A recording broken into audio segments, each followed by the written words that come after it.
সকলকে জানাই শারদীয়ার প্রীতি ও শুভেচ্ছা। অন্তিম দিনে বাংলাদেশে থাকা মেয়ে দেখা পেলেন ভারতে থাকা মায়ের। প্রিয় দর্শক, আপনারা দেখছেন পিসি নিউজ বাংলা। মা ভারতের হলেও মায়ের অন্তিম দিনে বাংলাদেশে থাকা মেয়ে কিভাবে দেখা পেল মায়ের? ভারত বাংলাদেশ সীমান্তের শূন্য রেখায় মিলিত হলো মৃত মা ও মেয়ে। ভারতে থাকা মায়ের শেষ নিঃশ্বাস ত্যাগের কথা বাংলাদেশে থাকা মেয়ের কাছে পৌঁছায়। ভারত বাংলাদেশ সীমান্ত রক্ষী বাহিনীর মানবিক সহযোগিতায় শেষবারের জন্য মায়ের মুখ দর্শন করতে পেল মেয়ে। সীমান্তের শূন্য রেখায় মায়ের দেহ এনে শেষবারের মতো মুখ দেখার সুযোগ করে দিল জওয়ানরা। ভারতের পশ্চিমবঙ্গ রাজ্যের নদিয়া জেলার হৃদয়পুর গ্রামের বাসিন্দা জাহানারা বেগম, তার বয়স 65 বছর। দীর্ঘদিন ধরেই অসুস্থ থাকার পরে নিজের বাড়িতে শেষ নিঃশ্বাস ত্যাগ করেন তিনি। তার 3 ছেলে ও 2 মেয়েকে রেখে যান। তার এক মেয়ের বিয়ে হয়েছে বাংলাদেশের চুয়াডাঙ্গা জেলার দামোরহদা উপজেলার আনন্দবাস গ্রামে। মায়ের অন্তিম দিনের খবর পেয়ে তিনি শেষবারের মতো মায়ের মুখ দেখার জন্য কাকুতি মিনতি করেন প্রশাসনের কাছে। মেয়ের এই মানবিক আবেদনকে গুরুত্ব দিয়ে বাংলাদেশি ফোর্স অর্থাৎ বিজিবি তৎপর হয়ে ভারতীয় রক্ষী বাহিনী অর্থাৎ বর্ডার সিকিউরিটি ফোর্সের সঙ্গে যোগাযোগ করে। তাদের প্রচেষ্টায় ভারত বাংলাদেশ সীমান্তের 0 পয়েন্টে আনা হয় জাহানারা বেগমের দেহ। সেখানেই বাংলাদেশে বসবাসকারী মেয়েকে শেষবারের জন্য মায়ের মুখ দেখার সুযোগ করে দেওয়া হয়।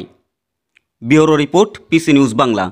মোবাইলটা চার্জ করতাম, বুদ্ধিতে চার্জ দে। এরকম পাবলিক পোর্টে ফোন চার্জ করলে তোর পার্সোনাল ডেটা পাবলিক হয়ে যাবে। দেখলি, এর বিএসএফ আবার একটা মানবিকতার প্রমাণ দেখালেন।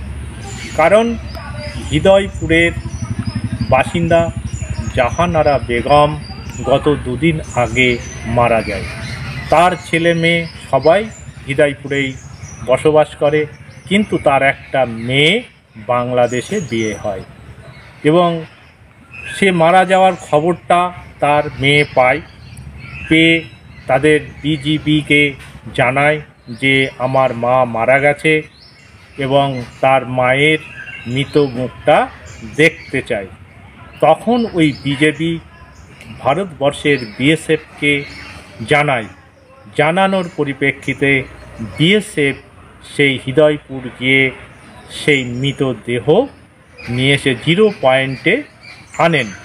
আনলে 2 দেশের বিজেপি এবং বিএসএফ 2 দেশের এক হয়ে তার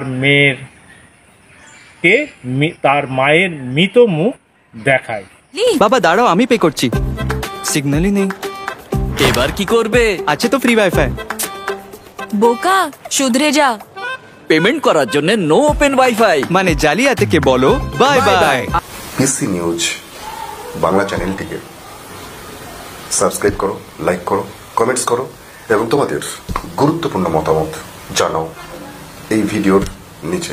ধন্যবাদ, ভালো থেকো। এখানে সমস্ত ব্যবসা প্রতিষ্ঠানের বিজ্ঞাপন প্রমোশন করানো হয়। বিশদে জানতে আজই যোগাযোগ করুন। পিসি নিউজ বাংলা এই খবরটি ভালো লাগলে অবশ্যই লাইক এবং শেয়ার করবেন।